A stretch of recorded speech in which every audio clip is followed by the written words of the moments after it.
Hello everybody, welcome to my Virgin Kitchen. It's Barry here, I hope you are well.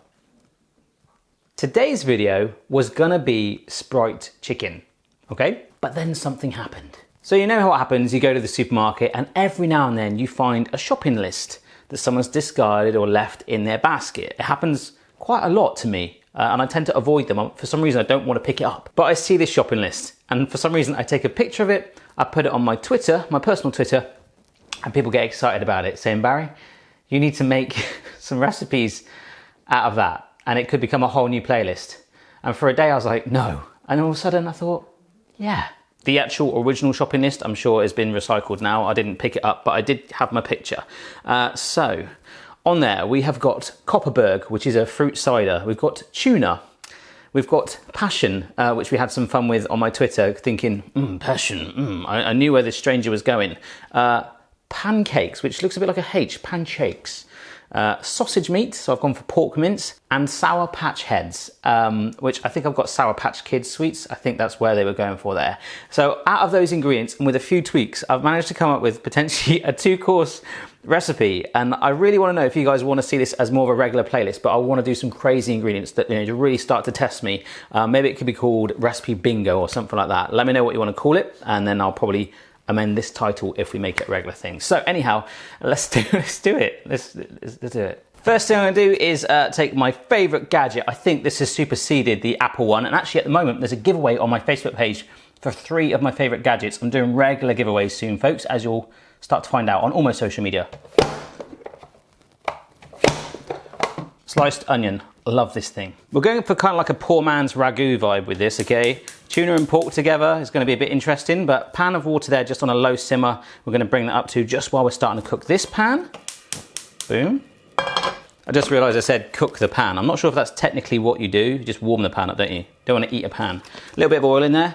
Warm it up. Also, if you pop over to the Facebook page, you'll see a preview I did of the new studio where we're going to be doing live stream cook-alongs every single week.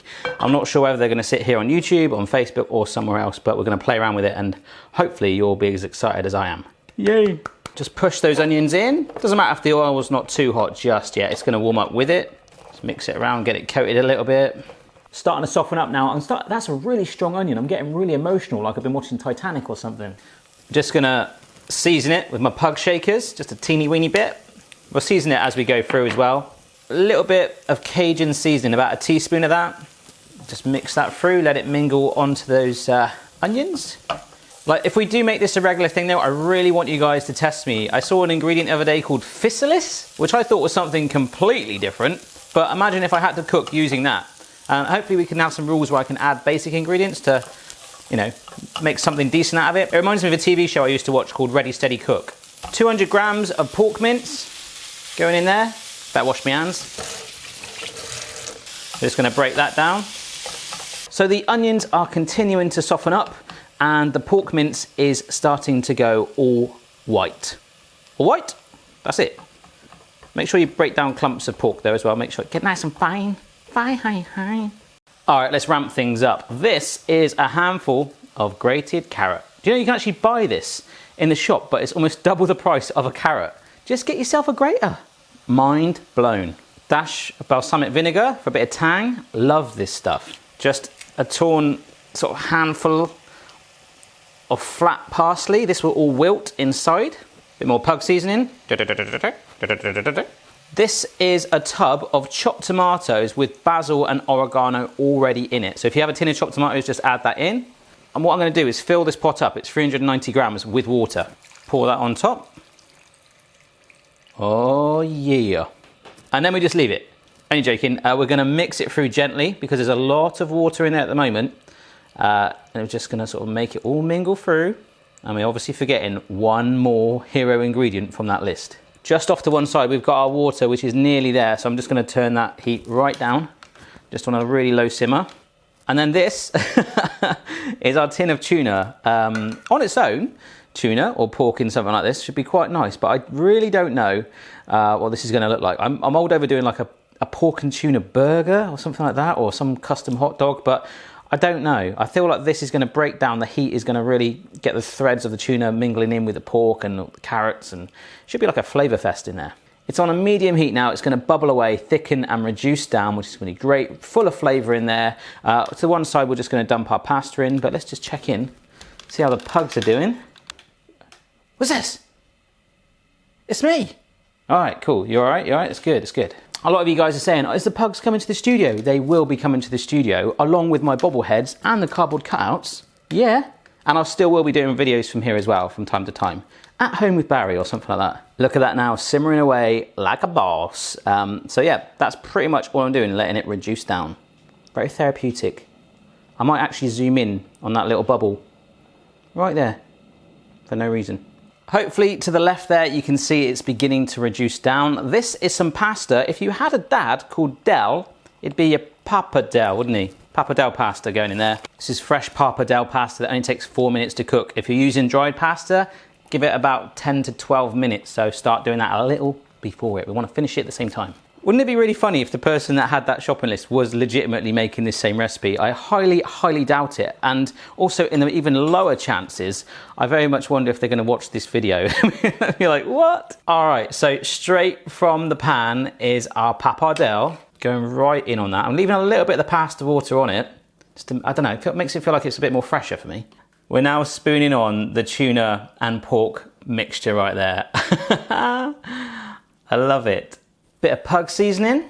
That's my new phrase, all right, guys? Pug seasoning. Might put that on a t-shirt. Boston and Amy on there. Really generous grinding of parmesan all over. Oh, yeah. In fact, let's just make it a big bowl of parmesan. And a little bit of parsley on top. There we go. That is meal one done. A cheeky little taste, is that all right? I need a bit more of the filling. It's got a load of pasta. That is a little quirky. Tuna and pork together for me is kind of like two roller coasters of textures, but the flavour in there is really, really good. So obviously if you want to try this, I'll put the recipe on the website or tweak it to your liking with maybe just one of these ingredients, but really, really good. With it being pork mince, just be sure, like I did, to season it really, really well, and I think you'll like it. Dessert now, and I'm really looking forward to this one. But randomly, how the heck, I don't know if you can see it, just by that handle there, have I managed to get a massive blob of tomato on my kitchen unit. The shopping list also consisted of pancakes, okay? Just Scotch pancakes or small American ones here. Passion fruit, Sour Patch Kids. I'm sure it said heads. Maybe they do a version like that. Yeah. And Copperberg, which is a fruity cider. It comes in different flavors. This is a strawberry and lime flavored one. I'm going to add in one bonus ingredient, which I think you guys are going to love. And we're going to make an epic pudding. So let's just get a big bowl. I don't even know what these look like, actually. Oh, right, okay. They are literally let's taste it. Ooh, tangy jelly babies. That's really sour. But the sour could work really well with the sweetness that we're about to do. So I've got 6 passion fruits. And I'm just going to cut it in half. This is really good. It's testing me. I don't tend to use passion fruit. So just going to scoop out the flesh. Now you can drain off the seeds or put it through a sieve if you want. We can do that now. You can do it after we do the cooking bit, which we'll get to in a bit. But I kind of want to keep it on there. I just think visually it looks awesome. I've always liked that look. Also one of my favorite tasting things as well. So there we go. Passion fruit. You see that in there? Ooh. Very nice. I'm going to do that to the other 5 and we'll jump to it. As I said at the start of the video, I am going to keep the title of this video for now very brief, but if you leave me a note in the comments down below if you like this idea, it could be, like say, recipe, shopping list, bingo, bonanza, something punchy like that. If I like one of your suggestions, that is what I'll call the playlist and I'll give you a big shout out. And that is smelling amazing. I want to swim in it. The ingredients list did just say passion, so it's like, I could have just been like, serve it with love, but I love passion fruit. So I just realised I said I was going to jump to this step, but there we go. Look, they make nice little baby coconut shies. There we go. Just a little view from it from above. It looks pretty speckly, kind of like a really weird pond. So we'll add that into this pan in a minute to make a coulis with the cider, in fact. But here's a little extra thing that I'm adding. So we have our pancakes, and they're pretty darn awesome as they are, especially with the passion fruit cider infused coulis and Sour Patch Kids. But let's take it up a notch. Oh yes, friends. Ken and Jenny's ice cream. My favorite flavor. I love all of them. Fish food is a particular highlight, but we're gonna make wedges and make a stack. All right. I came up with this idea in the car. That's what we do, right? I can't remember if it was a serrated knife or not, but basically if we just slice through look. Oh, that was actually just the base. Okay, let's do this again. So about an inch in, like that. Do you know they actually do this? I went to the Ben & Jerry's factory and they do slice the cartons in half lengthways to make sure that the ingredients are scattered out. Apparently, I think it's one of either Ben or Jerry, obviously not Ken and Jenny, well, hey, one of them, I don't think he's got taste buds or something like that. He's got, so he tastes things or knows if something's working well by texture. So what we're going to do is have a pancake, sit one of those on, that, kind of like a Big Mac ice cream thing, all right? What a cool idea. So, cider-wise, this is Copperberg, Pug Safety. So this is one of my favourite ciders. It's not my favourite. My favourite is Thatcher's Haze because they're just down the road from me, and I got loads of you into that when I said that. I did have a cider company reach me the other day that said, if you tell people that this is your favourite cider, we'll chuck you some money. I'm like, no, I'll never do that. But this stuff's all right. Very, very sweet, but it's okay. And we only need, when you make a coulis normally, you'd add in equal parts passion fruit and equal parts sugar. So we're probably gonna add in a little less and caramelize will make that coulis effect, sort of simmer off a little bit of the fluid, keep the sugar content in it to give us an infused, the alcohol will simmer away. Mixed berry, passion fruit, coulis. I'm really excited today, I'm sorry. Here's a much more depressing look.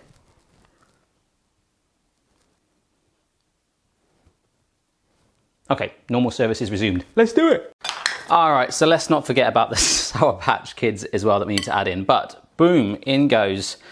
Oh, it looks so weird, doesn't it? Passion fruit. It smells so stonking though. Love it.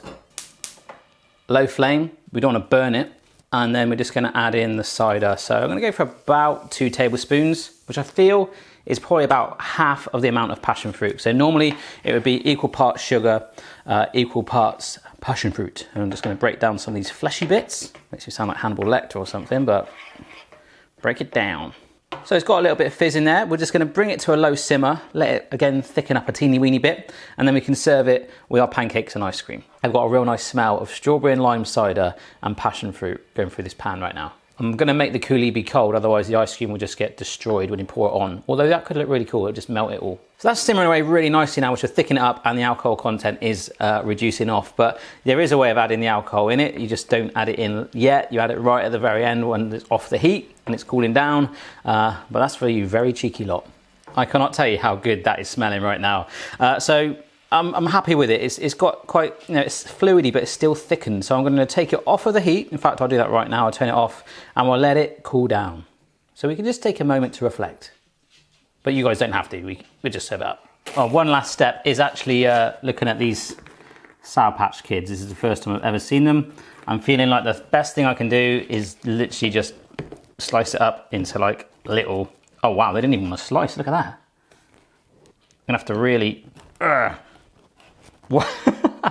yeah, I'm gonna do this. I'm gonna cut it down into really little pieces.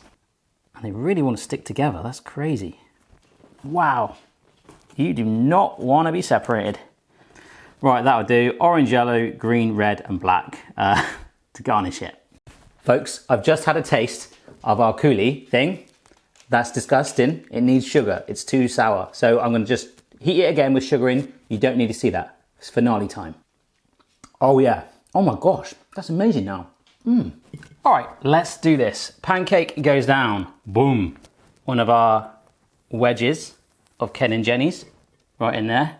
Yes, that on top, another wedge. Well, hey, this is actually learnt on a food hack video that I did with Mrs. Barry ages ago, by the way. It's a really cool technique.